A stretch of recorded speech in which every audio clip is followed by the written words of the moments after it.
Welcome to HR.com Live.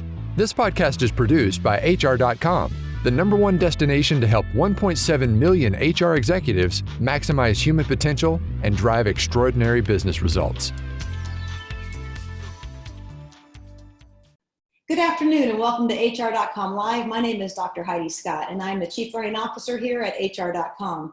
And my goal is to ensure that our learning ecosystem remains innovative so that we can effectively equip HR professionals with the tools they need to learn, lead, and navigate their careers. I'll be your host for today. And in this episode, I'm really happy that we get to be talking with Dr. Keis. We're going to be talking about self-awareness and the purpose and the keys to employee engagement, fulfillment, retention, and your org's culture and performance. That's a mouthful, Ken, but I am really excited that you're here.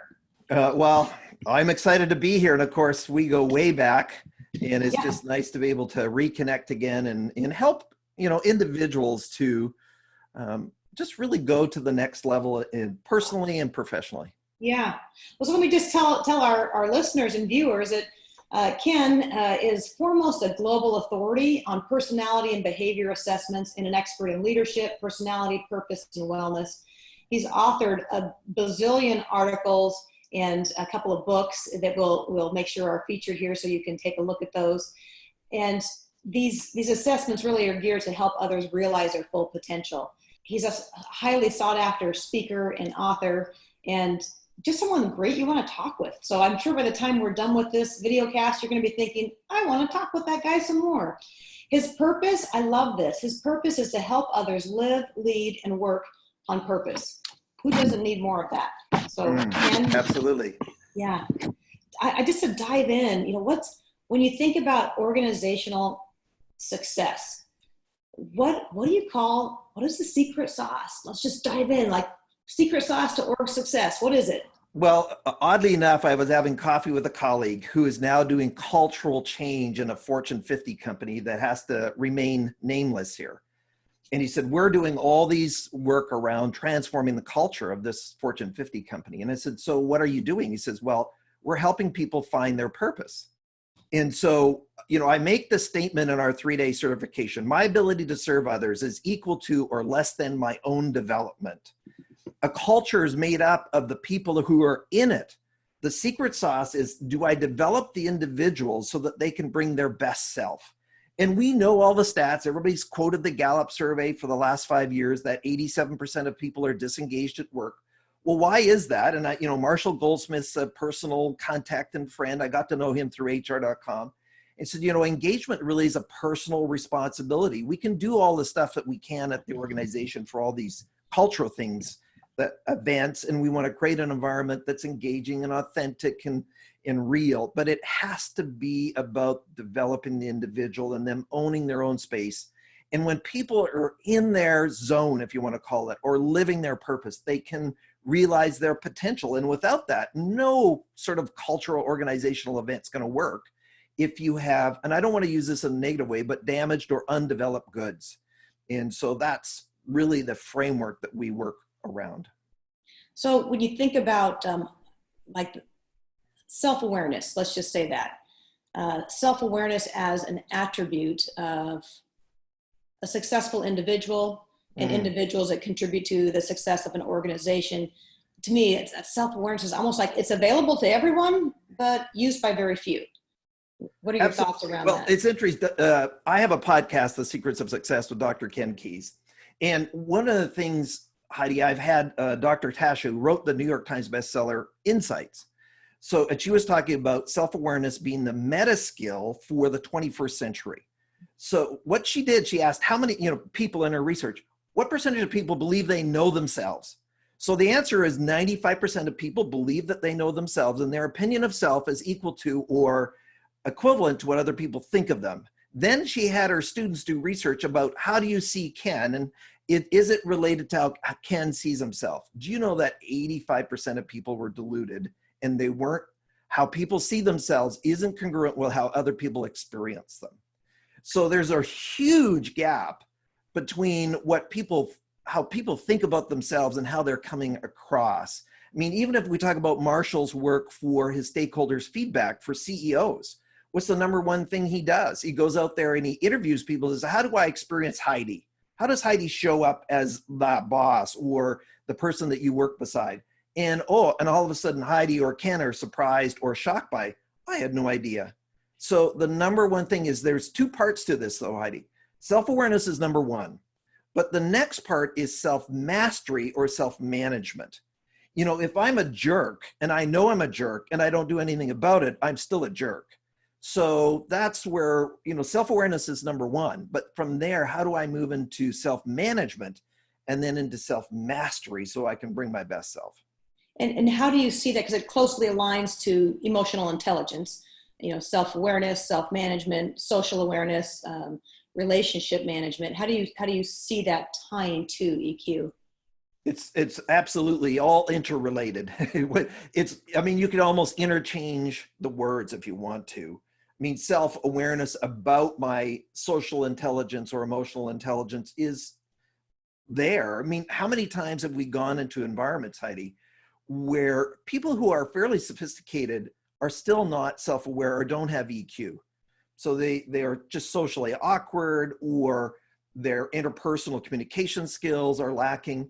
There was a study done by Peter Carrero and said, what were the two main reasons that leaders fail? So the number one reason is a lack of self-awareness and emotional intelligence. But you know what the number two reason, or you can interchange this, was hubris or arrogance. Meaning, I don't need this stuff. I don't need to kind of worry about what other people think or what's going on. Hang on.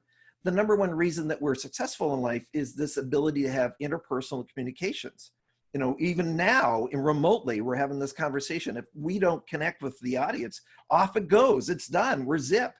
So can I take responsibility to be aware of how I show up and what does that mean? And all our behaviors is having impact. Even what I call the sin of omission. So if I don't do something as a leader, and let's say there's somebody offending a policy and I don't deal with it, now my new policy is I don't have a policy. So even the sin of omission is I didn't do anything, still has impact as an individual, personally or professionally. So thank you for that. When you think about developing or just personal development, do you consider like kind of lasering in on a certain spot or aspect of personal development, or looking more holistically? How do you go about that? How do you recommend we as HR professionals go about that? You know, we think about the new HR leader. What are the skills we need when it comes to promoting personal development? Well, first of all, I would say that the HR development or the HR professional needs to take ownership of their own development.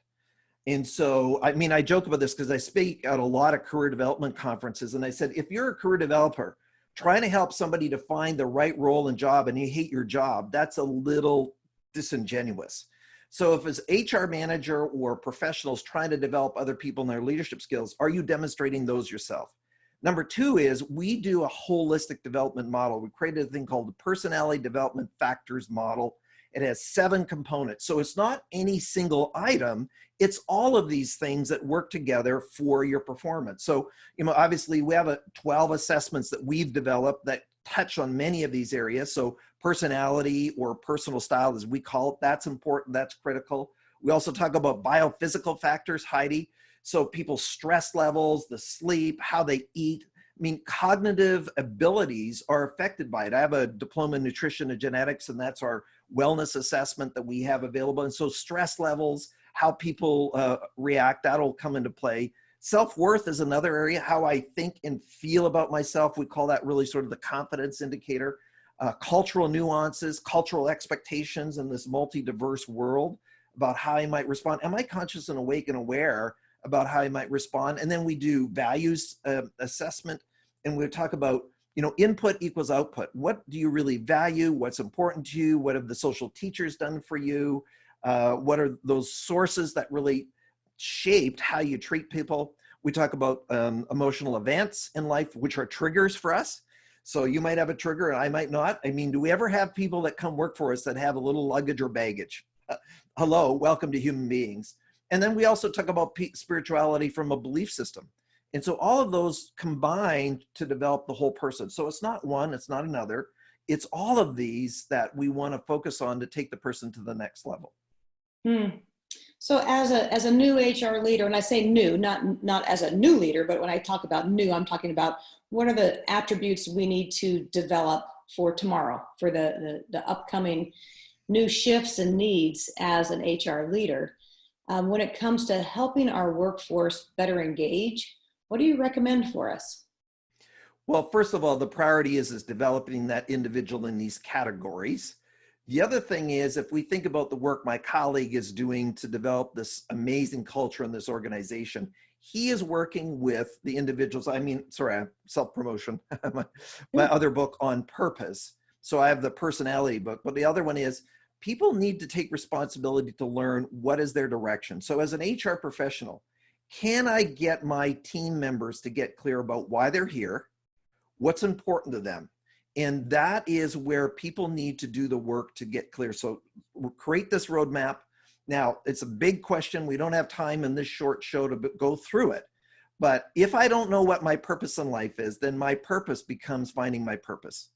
And that is this. So a lot of times the question is too big. And why I wrote the book, The Quest for Purpose, is a roadmap. And I went through this myself, actually in 1989 with a coach before coaching was big, where a person took me through, and it was 6 or 8 months, and I commuted, 3 or 4 hours driving to get clear and do the work. What am I supposed to be here for? And that's really where my purpose came up. My purpose is to help others to live, lead, and work on purpose. And all our tools and resources contribute to that clarity. We know what the research is of 1,500 high performers. The number one habit that high performers have is clarity. So as an HR professional, how do I allow programs, workshops, processes that contribute to clarity for my team members on who they are, what their gifts, their talents, and abilities are, which are separate from personality, not the same. And then how do I embrace that going forward so I can have full engagement? Yeah, I really appreciate everything you said when it comes to that aspect of being an HR leader today and tomorrow. I think for our listeners to really kind of pump the brakes. I mean, I know for myself, you go meeting upon meeting upon meeting, the schedule is packed, the pressures are high, it's all great fun and challenging. But boy, if we lose sight of that personal purpose, I become ill-equipped to foster that in my team members. I become ill-equipped to slow up and pay attention to what are their skill sets, what are their passions, what fires their rocket, what are they really good at, and how can I help them with the projects that they're entrusted with or the responsibilities they're faced with to be the right ones so that they can be that rock star in whatever they're asked to do. Mm-hmm. I think that you said it well. I think it begins with each of us. And your book, The Quest for Purpose, that would be a great, this is not a promotional show, but in this vein of this conversation, I think that's a book that might really help our HR professionals, first of all, lead themselves, because we can't lead others until we're doing that with ourselves. So Ken, when we consider an organization's culture, what advice would you give HR leaders to help develop their org's culture? What's a premise we need to keep in focus? Well, I mean, it goes right back to the first comment in the beginning, is that our culture is made up of the people that are in it, as well as our expectations and our values. So not only are we clarifying who we are individually, but organizations need to clarify who they are. What do they stand for?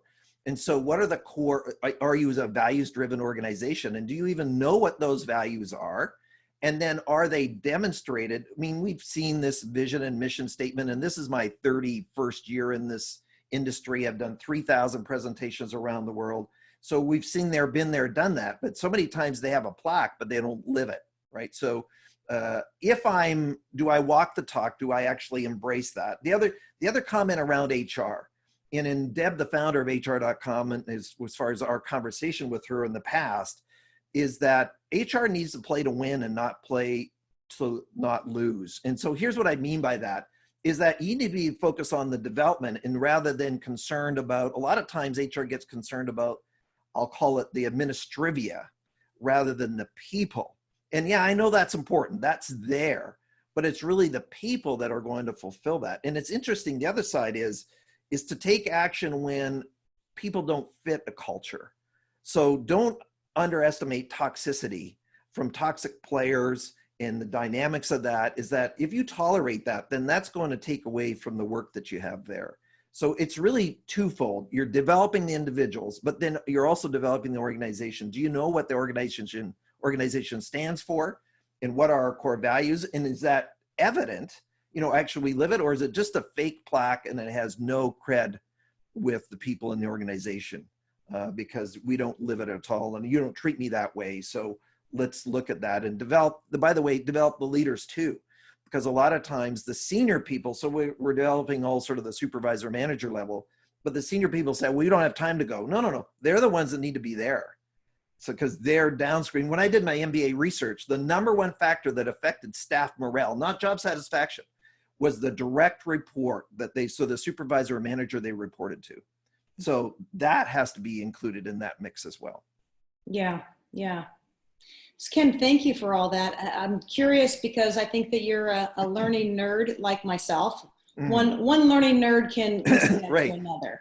But what is on your bookshelf that I want on my bookshelf? What's on your bookshelf that you would recommend to our HR professionals who are listening to this and considering how to become a better, more effective leader? Well, the first one is by Dr. Lance Secretan. And Lance won the HR.com or the Lead 500 award the year that CRG was third for the best leadership development companies in the world. And so Lance's newest book is The Bellwether Effect. And what he's talking about, how many times how HR and leadership do things what everybody else is doing, things like performance reviews, like trash those things. What are you talking about? And so, of course, Lance tells this story about coming home from work and says to his wife, he said, you know what? I think it's time that we should do our annual performance review, dear. And of course, we think it's just hideous, but we do that within organizations. So he has several items there.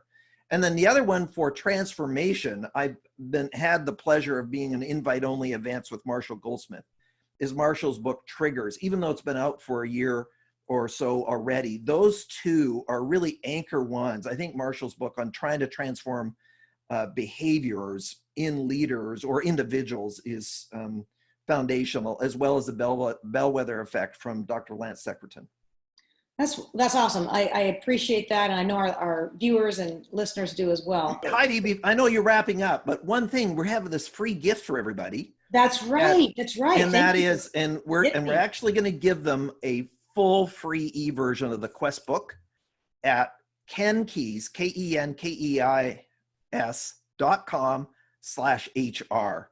So if you can go there, we'll give you that free download so you can start and getting clear about what's important in your life. And you have questions, just reach out. No, that's wonderful, Ken. Thank you so much. I know that will really be taken advantage of by the smart viewers and listeners, that is, who want to grow as a leader. So thank you for that. And I appreciate your time to show up and share from your heart and your experience with us. So thank you, Ken, for that. And thank you, everyone, for watching. Don't forget to check out our archived episodes at HR.com. And we release new episodes regularly so you can stay up to date on all things HR. Thank you for listening to HR.com Live. We have new episodes daily to help you maximize your potential. Be sure to check out our archives on HR.com and share it with your friends. Cheers.